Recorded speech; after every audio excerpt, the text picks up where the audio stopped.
Hey, what's up guys, TechTitan here, and I am back again with a brand new video. So before I begin this video, as always, I want to thank you all so much for watching this one. If you enjoy my content, please leave a like on this video in particular. Also, if you want to participate in this channel, just go ahead and subscribe. The subscribe button is right below. If you want to find me somewhere else, if you have any questions, or you just want to reach out to me somewhere else, I'll leave my Twitter in the description below. So yeah, go ahead and do that. And yeah, let's just begin in today's video. So today's video is going to be again about the LG Stylo 4, and I made a few videos on this phone, but that was a month or two ago. Let's see if this phone is actually worth it 2 months later. So I want to start by talking about this phone's biggest selling point and where its demographics come from. And to me, really, this phone's selling point is right here, the display. So this is an 18:9 1080p plus display, or full HD plus if you like, and it is really its biggest selling point, let's be real. This display is absolutely incredible. It does have its flaws, and I'll discuss them in a second, but for what it's worth, it's sharp, it's detailed, it's colorful. The only problem that I really have with this display really is the fact that it doesn't really get as bright as I want it to be. I mean, it does get bright, but not if the sun is really out and it's in your face, then it's not really gonna get bright enough for you. So yeah, brightness is the display's biggest weakness, but other than that, it's a really incredible display. And to take this kind of technology, the near bezel-less displays, and put it in a phone that is considered budget, that is $180, is incredible for LG to pull off. And I've seen other budget 18:9 aspect ratio displays, but so far in 2018, this one takes the cake easily. Not only is it a good display, but it's implemented in a really good way. Especially combined with this display is this really good design. And for a budget phone, this design doesn't really feel budget. I mean, the sides are made out of metal, the buttons are clicky and tactile, and the back kind of resembles glass, even though it is still plastic, but it does a really good job in resembling glass. So in the past 2 months, I haven't really found any use for the stylus. I used it for the first week or so. After that, I just haven't pulled it out. I mean, I'm just gonna keep it real with you guys. I have no use for the stylus. But some people might be into that. It's just not me. And you also do have your speaker, which I will discuss in a second, and I'll tell you if I have changed my opinion on it or not from the original review, as well as something that I'm really proud that LG did, which is USB-C, and it does support quick charge. So this is a move that I'm really proud, and I would definitely give a thumbs up for LG for doing it. And they're kind of moving in the right direction in their budget lineup. USB-C is the future. Micro USB on phones should just be over in 2018, but some phones are strict and they refuse to get rid of it in 2018. But hey, it is what it is. One thing I'm proud they did, and one thing that I am proud that also LG didn't get rid of, is the headphone jack. I'm glad that they kept it, because you really want to use the headphone jack in this phone because of the speaker, and that should give you a hint of how I feel about the speaker. So you do get your front-facing wide camera, which is okay. Not the best front-facing camera. It does have wide angle, and in a good lighting conditions, it does a pretty good job. As well, on the back, you do have your 13 megapixel camera with the LED flash. I'm glad they didn't do a dual camera setup, because really in budget phones, dual cameras are just a gimmick. I've seen what ZTE did in their budget phone with the dual cameras, and it's just not that impressive. So I'm glad that they stuck in with just a single lens. In my opinion, it gives it a little bit of a better, cleaner design. Now the back is a fingerprint magnet, even though it is plastic, so I would highly recommend to either get a skin if it's available, or a case, just so that the phone stays clean. So the speaker is rough.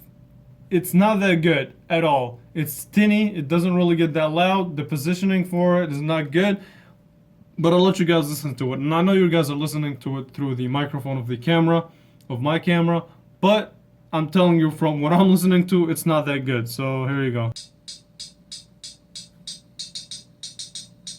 Yeah, my mind state for like the crime in the summertime, higher than average, lot of cabbage. Thank God I never abide by the established guidelines that keep niggas inside of fabrics. Commissioned by the state, I skate by the masters like you who. So, like I said, not that good, but you still get a speaker in your phone. That's why I really said that I'm glad they kept the headphone jack, because without it, that would have been bad.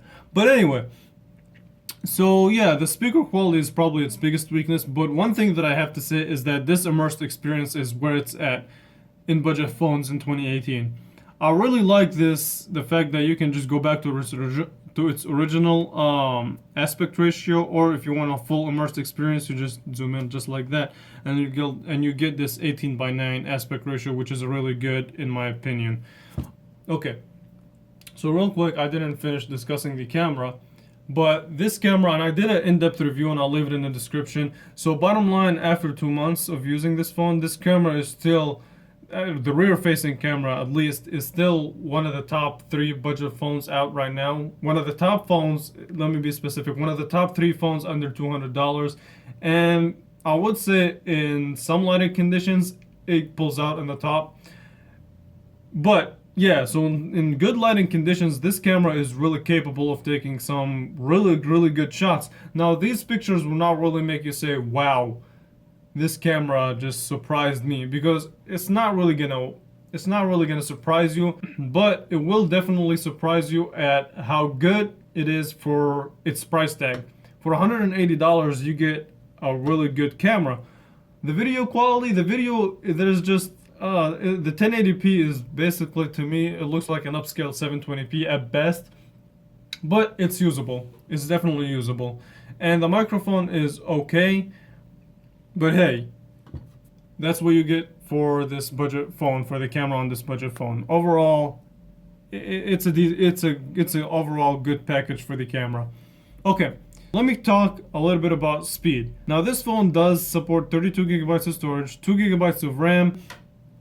And I know that 2 gigabytes of RAM is kind of low. For what I've used this phone for, like multitasking and things like that, it does a pretty good job. Now, it doesn't really keep the apps, when I'm really in heavy multitasking mode, it doesn't really keep the apps in the background open, but I don't mind waiting a second or two to load. I mean, at the end of the day, this is a $180 phone. If they were to push the processor, if they were to put a really good processor and a really good amount of RAM, like 3-4 gigs, then the other factors would have to come down in price. The display wouldn't be as good, the camera wouldn't be as good. So it's up to you if you're willing to make that sacrifice.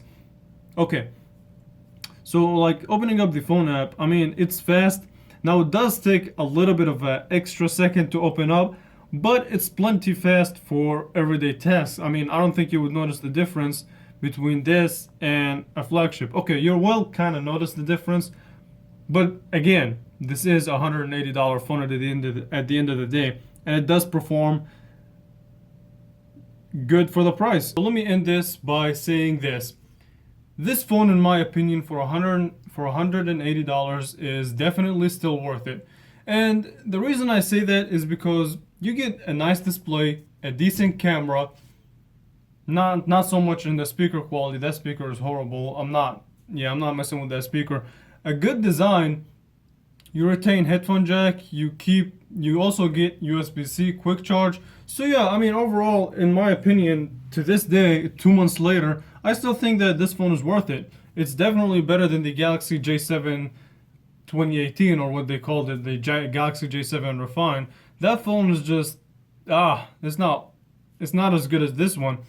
Yeah, that phone is faster, but in terms of price to specs, to performance, to design, and all that, this one definitely takes the cake. And yeah, so let me end it here. I want to thank you all so much for watching this one. If you enjoyed it, like I said in the beginning, leave a thumbs up, subscribe to the channel, and I will catch you guys in the next video. Thanks so much for watching.